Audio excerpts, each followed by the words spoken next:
Afinal, o que é estudar? Estudar é desenvolver uma série de procedimentos para aprender. A aprendizagem contém 3 aspectos. Primeira, assimilar ideias novas, dando sentido e ordem a elas, não apenas ouvindo-as ou memorizando-as. Segundo, refletir sobre as novas ideias, adequando-as às nossas próprias ideias, confrontando-as a fim de melhorar a compreensão geral do que estamos estudando. Terceira, expressar ideias recentemente formuladas, falando e escrevendo sobre elas, ou seja, tendo uma postura realmente ativa diante do aprendizado. Os 3 aspectos, assimilação, reflexão e expressão de ideias novas, podem ser melhor compreendidas da seguinte forma. Meu nome é Elaine Brunner, eu trabalho no Colégio Stella Rodrigues há 20 anos e trabalho educação infantil, fundamental e assim a gente costuma sempre avaliar e analisar como são as turmas para dar dicas de estudo. O sistema do nosso colégio é o sistema Ângulo de Ensino e o sistema Ângulo de Ensino já traz um método de estudo que é assim, matéria dada, matéria estudada. Então não existe um mistério, um milagre para que o estudo tenha sucesso e gere frutos, nada. A gente costuma dizer que tudo que é dado em sala de aula, mesmo que não seja cobrado em prova no dia seguinte, prova marcada, nada, que o aluno tem que rever em casa. Então, matéria dada, o aluno tem que chegar em casa com matéria estudada. E isso faz com que o aluno não tenha tanta dificuldade quando ele for estudar para uma avaliação. Várias maneiras de se estudar, desde da maneira que a gente diz lúdica para os maiores, aqueles até que têm mais dificuldade, então a gente começa no lúdico, no prático, até a maneira tradicional, que é lá o caderno, o livro, e tem alunos que costumam se concentrar com música, tem alunos que preferem estudar em silêncio, tem alunos que preferem estudar fora de sala de aula, fora de casa, por conta de barulho externo, enfim. Eu acho que o segredo mesmo é o aluno se entender como que ele assimila melhor quando ele está ali para estudar para uma prova, quando ele tem algum tipo de dificuldade e sanar essas dificuldades antes da prova com o professor, não deixar para a última hora, porque de repente se ele deixa para um dia antes da prova para sanar aquela dúvida, ele pode não conseguir assimilar, pode não dar tempo dele tirar essa dúvida. Então eu acho que assim, a matéria dada, a matéria estudada, não assimilou, corre com o professor, tira a dúvida. Em toda escola, assim como a nossa, existe plantão de dúvidas, e os professores estão sempre ali disponíveis para fazer um exercício ou outro paralelo para que o aluno tenha sucesso.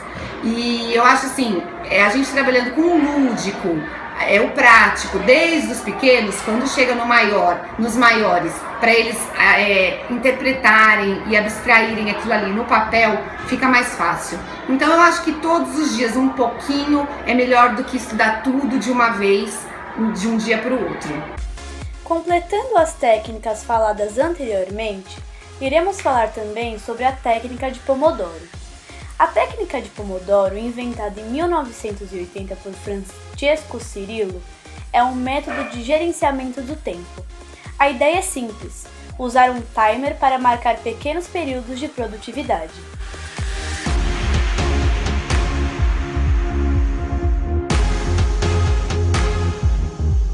Temos também a técnica da meditação instantânea. Inventada por Martin Borosson, onde ele afirma que é possível meditar em qualquer lugar e em qualquer situação, sendo o problema a ansiedade, raiva, medo e etc. Ele diz que é necessário parar por um instante, e esse instante é determinado por 1 minuto, pois se sabe quando começa e quando acaba. Tem que se sentar numa posição firme e prestar atenção em sua respiração. Mesmo sendo apenas 1 minuto, pode se distrair facilmente. Caso isso aconteça, pense em então volte a prestar atenção apenas na respiração e então desligue sua mente.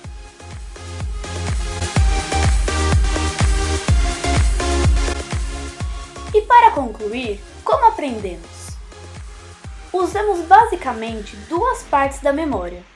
A primeira delas é a memória de longo prazo, que é a memória que contém as coisas que já sabemos. A segunda é o que as pessoas chamam de memória de trabalho.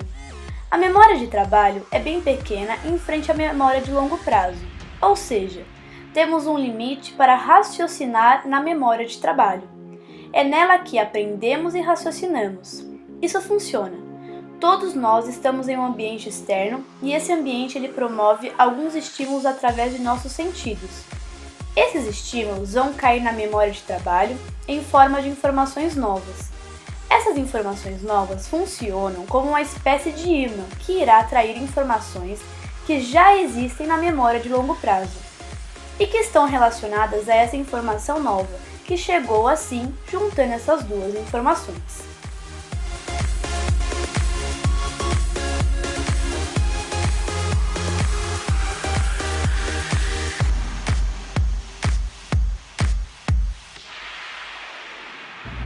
Boa tarde, Renzo. Boa tarde. Eu gostaria de saber como são os seus métodos de estudo. Bem, Como você estuda na sua casa? fazendo lições. Sua mãe te ajuda, seu pai? Minha mãe, só que às vezes. E pra prova, como você estuda? Minha mãe apaga a apostila e eu faço as lições da apostila. E você vai bem? Tem facilidade? Sim, eu vou bem. Ah, tá bom. Muito obrigada, Renzo. Tá. Olá, eu sou a Lawane Alves e vim falar para vocês o meu método de estudo.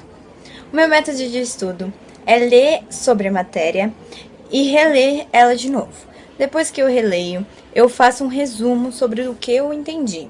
Eu escrevo numa folha e releio a folha que eu vi. Se faltou alguma coisa, eu vou lá, procuro no livro para ver se faltou e coloco nesse resumo.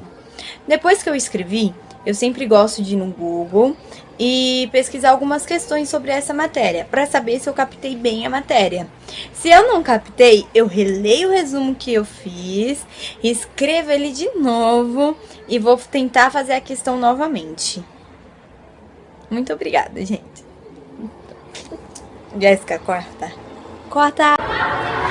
Boa tarde, Matheus. Boa tarde. Eu gostaria de saber como são os seus meios de estudo. Como você estuda para prova? Como você estuda na sua casa, no integral? Como você estuda? No integral eu estudo lendo a apostila e tentando decorar e eu faço resumos para poder saber, para poder decorar mais fácil na minha cabeça. E você, esses meios que você faz, você consegue bem nas provas? Sim. Ah, então. Obrigada, Matheus. De nada. Tchau.